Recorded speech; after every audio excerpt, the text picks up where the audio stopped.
Hello friends, सो आज हम जो बात करने जा रहे हैं वो बात करने जा रहे हैं एक आर्टिकल की जिसका नाम है रॉकेट प्रोपल्शन। क्लियर?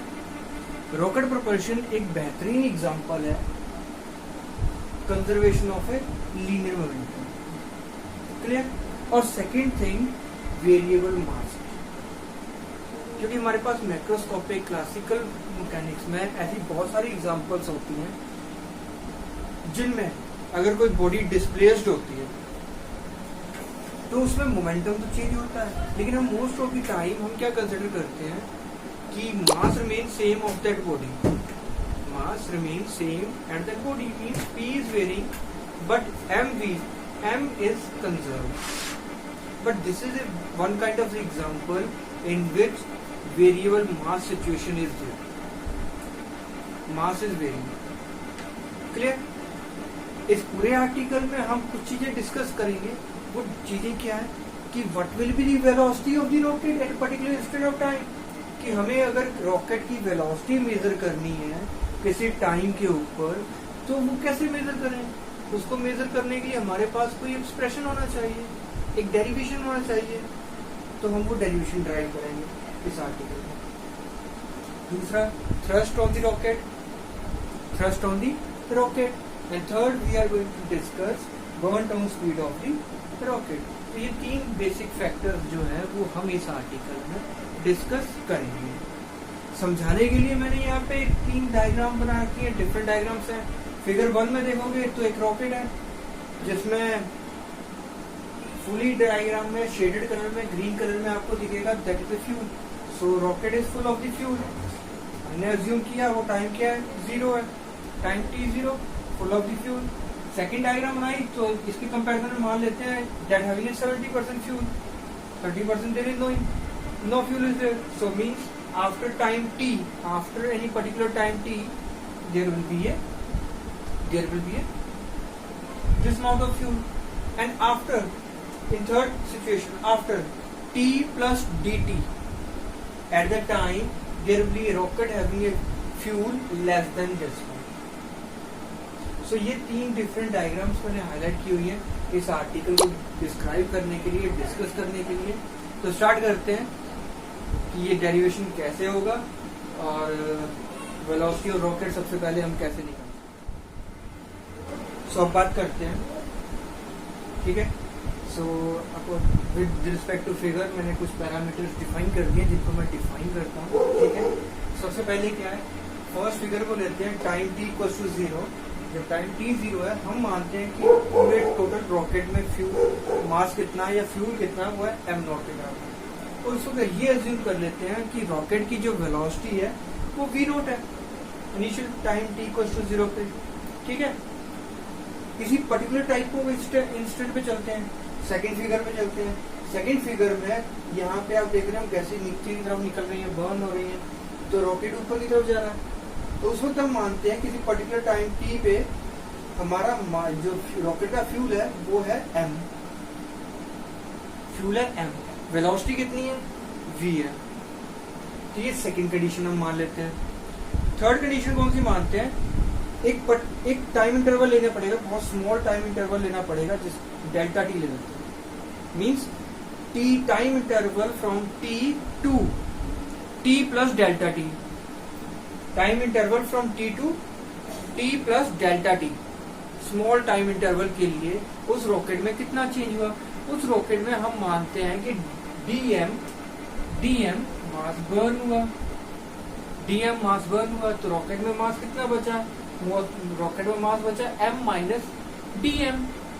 अब dm बर्न हुआ तो रॉकेट की उत्तरी रिस्पेक्ट में वेलोसिटी बढ़ जाएगी, ठीक है। कितनी बढ़ जाएगी वो हम बोलते हैं v प्लस dv, इतनी अमाउंट की वेलोसिटी बढ़ जाएगी, ठीक है। तो ये बेसिक डिस्क्रिप्शन बता देता हूँ, ठीक है, जो आपको बताई गई है। फिर से एक बार रिवाइज करवा देता हूँ।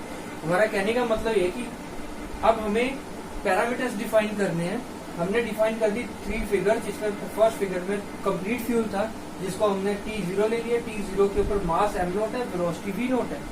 सेकंड फिगर पे हमने ले लिया मास इक्वल टू m है और वेलोसिटी इक्वल टू v है, कोई पर्टिकुलर इंस्टेंट ऑफ टाइम कोई भी। अब पर्टिकुलर इंस्टेंट ऑफ टाइम से एक स्मॉल टाइम इंटरवल ले लिया between t to t plus delta t, उसमें मास कितना चेंज हुआ, हमने माना बहुत छोटा सा मास चेंज हुआ, डीएम चेंज हुआ। डीएम चेंज हुआ तो रॉकेट में मास बचा कितना, वो बचा m minus dm, m minus dm. तो डीएम अगर कम हुआ, फ्यूल कम हुआ, फ्यूल के जलने से गैसेस बाहर की तरफ आ रही है, लेकिन रॉकेट की स्पीड बढ़ेगी, स्पीड बढ़ेगी तो स्पीड कितनी बढ़ी, v plus dv, v plus dv, हमने लिख दिया वी प्लस डीवी। ठीक है, तो इतनी सी चीज समझ आ गई। अब according to the conservation of linear momentum के according, momentum of a rocket at any time t will be equals to mv, mass into velocity, will be equals to vector sum of momentum of m minus dm and dm, which is burnt in the form of a burnt gases. So that will be written in the form of mv is equals to m minus dm plus v plus dv. Reason, this is this mass and velocity is increasing toward the up direction. And second, dm has been burnt during from this stage to this stage. Small amount has been mass has been burnt, and that burnt will be in the form of exhaust gases. Clear? So it has been written like this. If you open the equation like this is in a bracket, so multiply it. If you are going to multiply it become like this.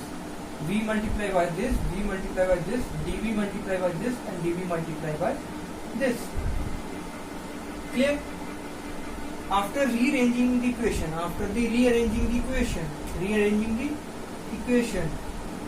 your equation become like this. कब, जिसमें से हम दो factor ये कर देते हैं, dm into dv, किसी भी दो स्मॉल क्वांटिटी को मल्टीप्लाई करोगे तो वो स्मॉल ही क्वांटिटी या स्मॉल ही रिजल्ट प्रोड्यूस करता है, तो हम जनरली उसको नेग्लेक्ट कर देते हैं। यहाँ से हमने ये फैक्टर नेग्लेक्ट कर दिया, और एक फैक्टर हमने u इंट्रोड्यूस कर दिया, velocity of the gases plus velocity of the rocket will be represented in the form of u, and यहाँ पे रख। तो हमारी इक्वेशन क्या बन गई, m dv is equals to u dm। हम टाइप करते हैं एक्सप्रेशन किसका, वेलोसिटी का, at any instant of A time. किसी भी इंस्टेंट पे किसी रॉकेट की वेलोसिटी क्या होगी उसके लिए एक्सप्रेशन काम करते हैं। बैक आ जाओ रिवर्स इक्वेशन के ऊपर। रिवर्स इक्वेशन क्या थी, m dv is equals to u dm, m dv is equals to u dm, यही था। यहाँ अगर देखोगे तो I have just introduce a minus sign.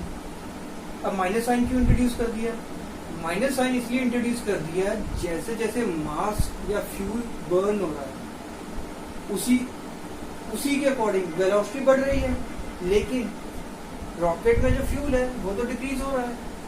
So for the decrement of that fuel minus sign has been introduced. अब equation को rearrange करते हैं, हम m को राइट हैंड साइड में ले जाते हैं, तो यहाँ रह गया dv is equal to minus u upon m dm। Clear? और इसको आप इंटीग्रेट कर दो from lower limit to the upper limit. Lower limit क्या है, वेलोसिटी की मान लेते हैं जो हमने स्टार्टिंग में मानी थी t इक्वल टू 0 पे। t इक्वल टू 0 पे हमने अज्यूम किया था v not, so lower limit will be v not. Final हम मान लेते हैं कोई v वेलोसिटी है, ठीक है, इंटीग्रेशन हो गई।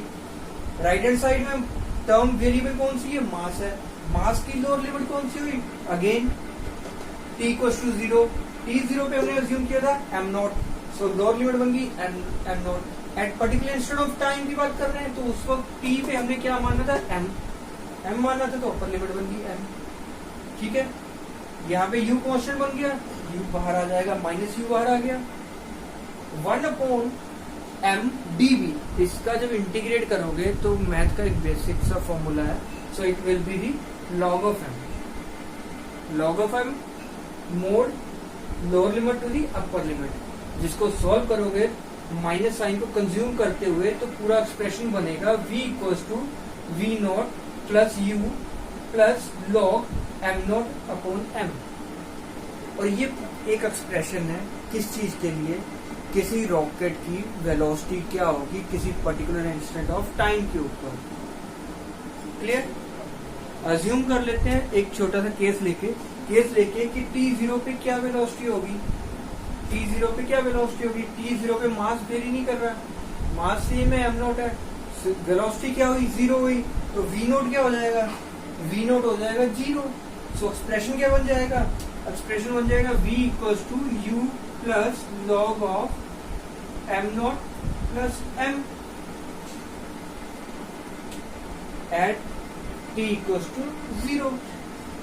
सो ये आपका डेरिवेशन है, एक्सप्रेशन है किस चीज के लिए, velocity of A rocket at any instant of the time. Time कुछ भी हो लेकिन उसका वेलोसिटी क्या होगी, ये फॉर्मूला से हम कैलकुलेट। अब बात करते हैं thrust on a rocket, rocket के ऊपर थ्रस्ट कितना है। ठीक है, तो उसके लिए हम क्या करते हैं, इक्वेशन लेते हैं अपनी mdv is equals to u dm, mdv is equals to u dm।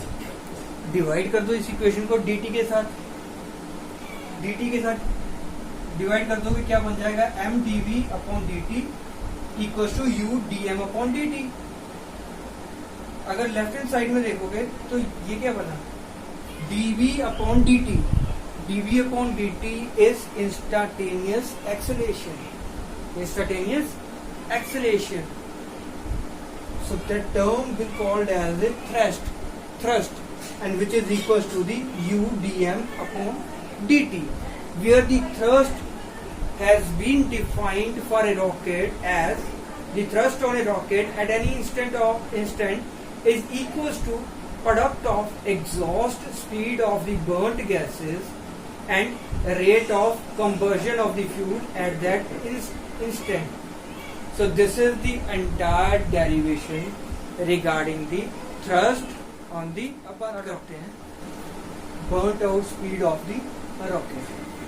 सबसे पहले तो डिफाइन कर देते हैं burnt out speed of the rocket का मीनिंग क्या होता है। मीनिंग होता है speed of the rocket when entire or whole fuel get burned is called the burnt out speed of the rocket। Means जिस वक्त रॉकेट में आपका जितना भी फ्यूल है सारा का सारा फ्यूल यूज हो गया, जल गया है, उस वक्त जो मैक्सिमम स्पीड एक्वायर की जाती है रॉकेट से उसको बोलते हैं burn out speed of the rocket, जिसे हम जनरली डिफाइन करते हैं वी से। ठीक है, अब इक्वेशन बैक इक्वेशन पे आ जाते हैं। इक्वेशन कौन सी, जो इक्वेशन हमने ड्राइव की थी, velocity of rocket at any instant of time t, उस इक्वेशन पे आ जाते हैं। उसमें थोड़ा सा हम चेंज करेंगे।